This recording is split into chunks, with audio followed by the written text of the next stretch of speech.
কিষাণ সম্মান নিধি যোজনার 18তম কিস্তির টাকা কিন্তু আপনারা পেতে চলেছেন। কারা পাবেন বা কারা পাবেন না বা কবে থেকে অ্যাকাউন্টে টাকাটা ঢুকবে পুরো ডিটেলসে কিন্তু আজ আমি আপনাদের সঙ্গে শেয়ার করতে চলেছি। হ্যাঁ বন্ধুরা, এবারের কিস্তির টাকা থেকে কিন্তু অনেকেই বঞ্চিত হতে চলেছেন।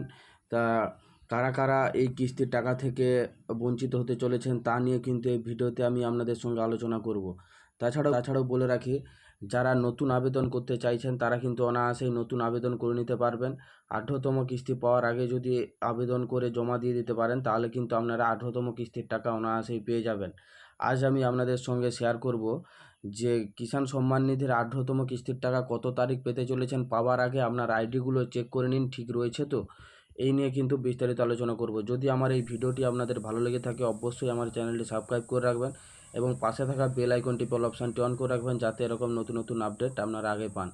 এবার আসি মূল বিষয়ে। দেখুন, পিএম কিষাণ যোজনা কৃষক বন্ধুদের পিএম কিষাণ সম্মান নিধি যোজনার 18তম কিস্তির টাকা ঢুকছে। এই ভুল করলে আর টাকা পাবেন না। কি ভুল করলে আর টাকা পাবেন না দেখুন বিস্তারিত।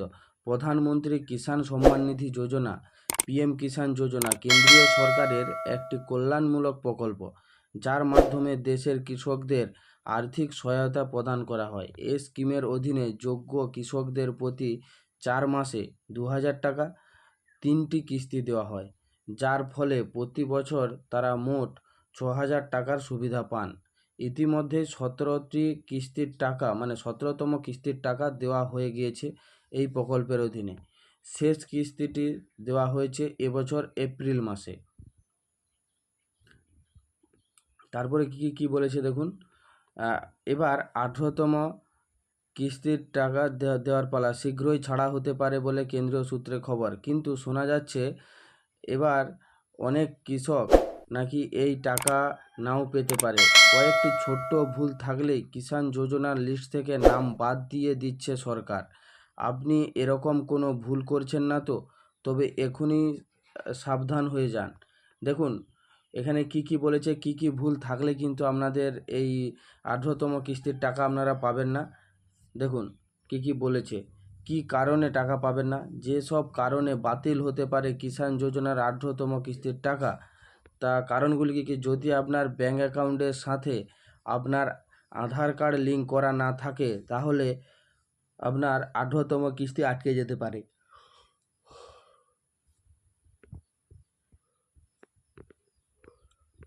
তারপরে কি বলেছে দেখুন, যদি আপনার প্রধানমন্ত্রী কিষাণ যোজনার আবেদনপত্রের নাম, লিঙ্গ, আধার নম্বর ইত্যাদির মতো তথ্য ভুল থাকে তাহলে আপনার কিস্তি আটকে যেতে পারে।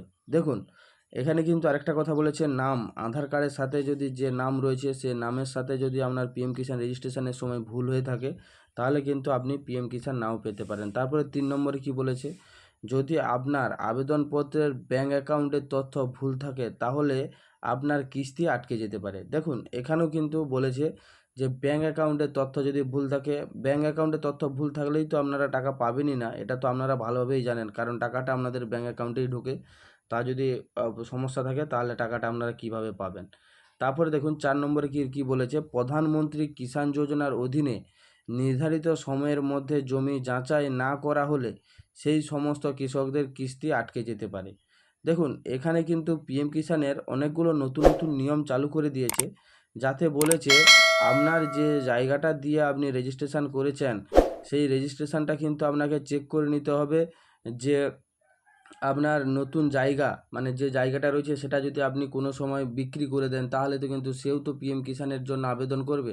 তাই আপনার যে জায়গাটা রয়েছে সেটাই কিন্তু, যদি আপনার ল্যান্ড সিডিং ফেল হয়ে যায় তাহলে কিন্তু অফিসে গিয়ে আপনাকে পুরো জায়গাটা দিয়ে একবার চেক করে ভেরিফাই করে নিতে হবে যে আপনি সেই ব্যক্তি যার এখনও পর্যন্ত যা জায়গা ছিল সেই জায়গা রয়েছে, বা বাদ গেলে তা কিন্তু অটোমেটিক সরকার থেকে বাদ দিয়ে দেবে।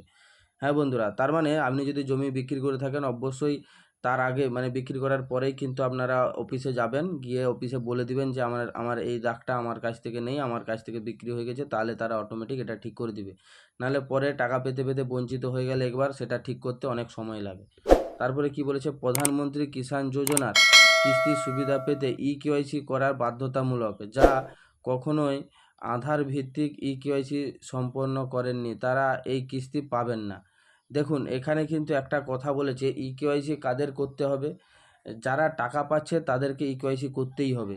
যারা নতুন আবেদন করছেন তাদের ইকেওয়াইসির সাথে সাথ নেই, কারণ তাদের অ্যাপ্লিকেশান অ্যাপ্রুভ হলে তবেই কিন্তু ইকেওয়াইসি যোগ্য, মানে টাকা পাওয়া যোগ্য হলে তবেই কিন্তু ইকেওয়াইসি করতে হবে। মানে যারা টাকা পাচ্ছে তাদের করতে হবে, এবং যারা টাকা পাওয়ার জন্য সিলেক্টেড হয়েছে তারাই করতে পারবে এখান থেকে।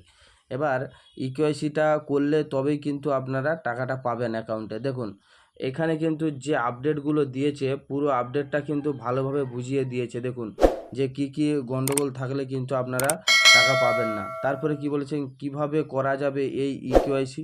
পিএম কিষাণ ওয়েবসাইটে গিয়ে আপনি অনলাইনে ইকেওয়াইসি করতে পারবেন, অথবা সিএসসি কেন্দ্র, নিকটতম সিএসসি কেন্দ্রে গিয়েও আপনি ইকেওয়াইসি করতে পারবেন। তারপরে কি বলেছে কিষাণ যোজনার টাকা কবে ঢুকবে। দেখুন প্রধানমন্ত্রী কিষাণ যোজনা 18তম কিস্তির টাকা ছাড়ার তারিখ এখনও প্রকাশিত করা হয়নি, তবে নিয়ম অনুযায়ী এই কিস্তি অক্টোবর মাসে ছাড়া হতে পারে বলে আশা করা হচ্ছে। তবে ঠিকঠাক সুবিধা পেতে চাইলে অবশ্যই সময় মতো ইকেওয়াইসি ডকুমেন্ট আপডেট ও সঠিক আবেদন সমস্ত প্রয়োজনীয় কাজ সম্পন্ন করে রাখা আবশ্যক। আপনি ভিডিওটা ভালো করে শুনে নেবেন, তাহলে কিন্তু আপনারা ভালোভাবে বুঝে নিতে পারবেন যে যে সমস্যাগুলো হয় সেগুলো কোথায় গিয়ে ঠিক করতে পারবেন। হ্যাঁ বন্ধুরা, যদি আমার এই ভিডিওটা আপনাদের ভালো লেগে থাকে অবশ্যই আমার এই চ্যানেলটা সাবস্ক্রাইব করবেন এবং পাশে থাকা বেল আইকন টিপে অপশানটি অন করে রাখবেন, যাতে এরকম নতুন নতুন আপডেট আপনারা আগেই পান। থ্যাংক ইউ বন্ধুরা, ধন্যবাদ।